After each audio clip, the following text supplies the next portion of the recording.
नमस्ते, जय माता दी। मैं हूँ जागृति सेठी और सभी का स्वागत करती हूँ अपने यूट्यूब चैनल ड्रीम कैचर पर। तो आज है नवरात्रि का तीसरा दिन, चैत्र नवरात्रि का तीसरा दिन। तो आज हुआ दिन चंद्रघंटा जी का। तो चलिए बात करते हैं माँ चंद्रघंटा जी के बारे में। चलिए शुरू करते हैं। तो सबसे पहले तो हम ये जानते हैं कि माँ चंद्रघंटा जी ये जो नाम है इसका मतलब क्या होता है। तो ये तो आपको मालूम होगा कि ये पार्वती माता जी का ही एक और नाम है, एक और स्वरूप है। तो इस नाम का जो मतलब होता है वो नॉर्मली ये होता है, वो जो धारण करती है आधे चाँद को, जो बिल्कुल घंटे की आकृति में होता है।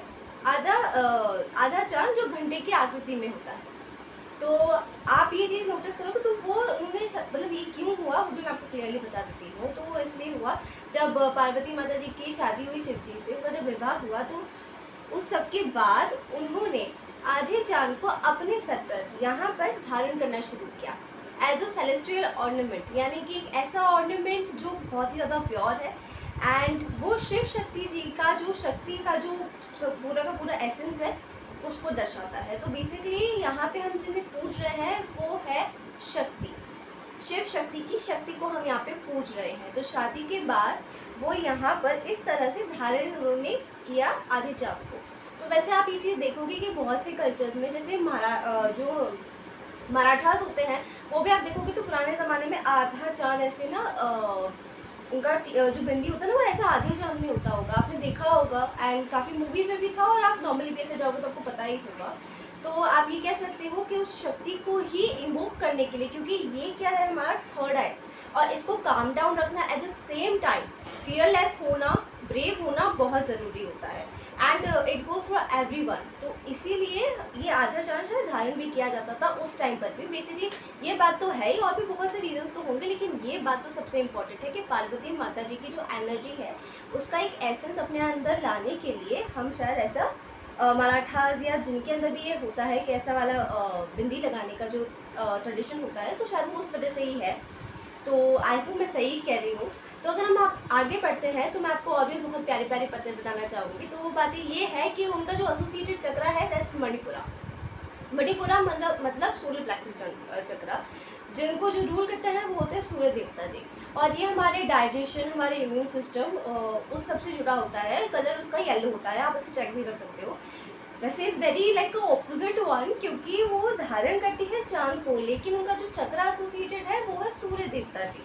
तो मतलब ऑपोजिट का जो बैलेंस होता है एक तरह से, इसमें आप वो भी देख सकते हो कि उनके पूरे स्वरूप में एक बैलेंस का भी एक बहुत बड़ा इम्पोर्टेंट रोल है। महत्वपूर्णता इतनी है इस बात में कि आप चाहो तो उस बात को समझ के ज़िंदगी के बहुत सारे प्रिंसिपल्स को भी समझ सकते हो, बहुत सी चीज़ें भी समझ सकते हो।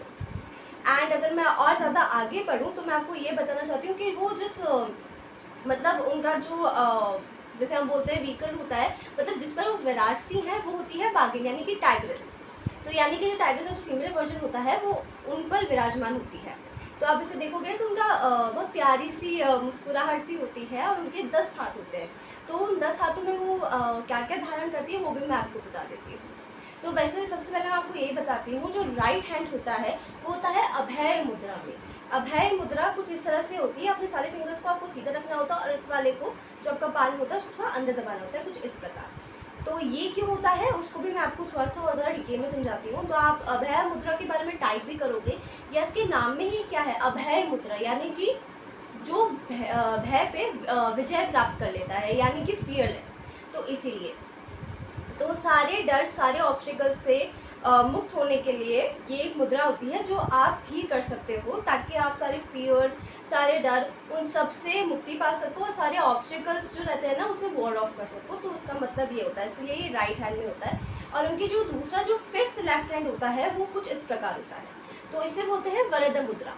वरद मुद्रा क्या होती है, वो ये होती है कि आप आपकी ब्लेसिंग्स को बोलते हैं ना मैनिफेस्ट करने का ही आप एक तरीका कह सकते हो इसे, कि आपकी ब्लेसिंग्स पूरी हो जाए, आपकी ब्लेसिंग्स को एक फाइनल टिक मिल जाए, अप्रूवल मिल जाए। तो कुछ वो इस प्रकार होता है। तो इट्स लाइक दिस। तो हम देखते हैं ना माता रानी हमको ऐसे आशीर्वाद देती है, तो ये ऐसा होता है और ये ऐसा होता है। तो आप भी उसको कर सकते हो। ये होता है फियरलेस होने के लिए और ये आपकी ब्लेसिंग्स को पूरा करने के लिए। तो फिफ्थ लेफ्ट हैंड ऐसे होता है, तो मेरा लेफ्ट ये हुआ, और फिफ्थ राइट हैंड कुछ इस प्रकार होता है। उनके बाकी हाथों में अगर मैं सही हूँ तो त्रिशूल होता है, कमंडलू होता है, यानी कि जो मैंने आपको अपनी पिछली वीडियो में बताया था, जो हमारे गुरु जी, जो हम पुराने ऋषि मुनि जो होते थे, जो अपने हाथ में वो ऐसे लेते थे ना, वाटर पॉट हम उसको बोलते हैं। वैसे कमंडल होता है, कमंडलू संस्कृत में बोलते हैं, तो कमंडलू होता है, फिर बाण होता है, धनुष होता है, जाप माला होती है, ये सारी चीज़ें होती हैं उनके हाथों में। एंड तलवार भी होती है, गदा भी होता है, हनुमान जी जैसे लेते हैं ना, तो वो भी होता है। तो आप ये सब का ना अपना अपना एक है। त्रिशूल होता है, जैसे त्रिशूल का मैंने आपको बताया था कि क्या करते हैं, एक्शन, विल पावर और ज्ञान, इन तीनों का जो कॉम्बिनेशन होता है उसको बैलेंस करने के लिए त्रिशूल होता है। गदा होता है तो हनुमान जी जो होते हैं, तो हनुमान जी क्या करते हैं, आपको फियरलेस बनाते हैं, आपको संकट से दूर रखते हैं। और कुछ हो तो तो कुछ उसी प्रकार सारे ऑब्स्टिकल्स को वार्ड ऑफ करने के लिए आप गदा रिप्रेजेंट करता है। जो कमंडलू होता है प्योरिटी को और क्लेंस, यानी कि आपके सारे चक्रस को क्लेंस करने का जो सिस्टम होता है, जो तरीका होता है, वो उससे रिप्रेजेंट करता है, क्योंकि गंगा जल होता है, सब कुछ होता है, तो कैसे हमारे सारे चक्रास को क्लेंस कर देता है, तो वो प्योरिटी और क्लीनिंग ऑफ चक्रास को रिप्रेजेंट करता है। तो आप उससे बोल सकते हो उसकी वाइब्रेशन को अगर आपने मैच कर लिया तो सारी चीज़ें आपको एक साथ ही प्राप्त हो सकती है। ये मैंने आपको बताया ही था कि क्या मतलब होता है, आपको याद होगा, ठीक है। तो अभी हम आगे आगे आगे बढ़ते हैं। तो जैसे कि मैंने और बताया था आपको, हाँ एक और चीज़ होती है, if I am not wrong, उनके एक हाथ में लोटस भी होता है। तो लोटस जो होता है वो आपको मालूम होगा एक तरह से लक्ष्मी जी का साइन होता है वो, तो प्रॉस्पेरिटी को, लेकिन सही तरह से प्रॉस्पेरिटी आए वो भी उतनी ही ज़रूरी होती है, तो वो उस चीज़ को सिग्निफाई करता है। तो जितना मुझे बेसिक आइडिया था उसका मैंने आपको बता दिया। एंड जो बाण और धनुष होता है, तो बाण और धनुष क्या होता है, अपने टारगेट को लॉक करना और बस चला देना। तो उसी तरह से हम टारगेट को लॉक कर कर अपने टारगेट को, यानी कि अपने गोल पर सही निशाना साधना और करना, तो बस वही होता है। तो हम सही तरह से सही चीज़ को रिप्रेजेंट करें, ये भी उतना ही ज़रूरी होता है। तो माता रानी का ये जो स्वरूप होता है, ये हमें यही सिखाता है।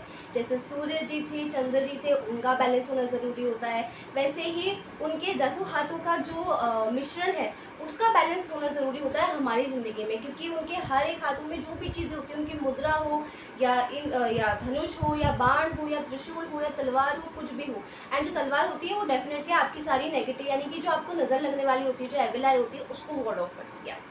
और गदा जो होता है वो आपके डर को वार्ड ऑफ करता है एक्चुअली। तो ये डिफरेंस हुआ दोनों में, तो वो भी मैं आपको क्लैरिटी से बता देती हूँ कि भाई ऐसा ऐसा होता है।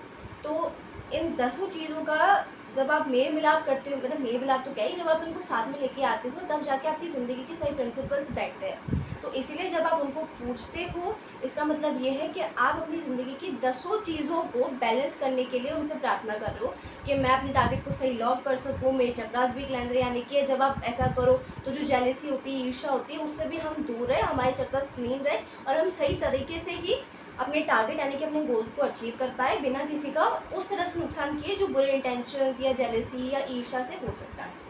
तो चंद्र घंटा जी का पूरा का जो स्वरूप है वो मैंने आपको उम्मीद है कि सही तरह से एक्सप्लेन कर दिया होगा।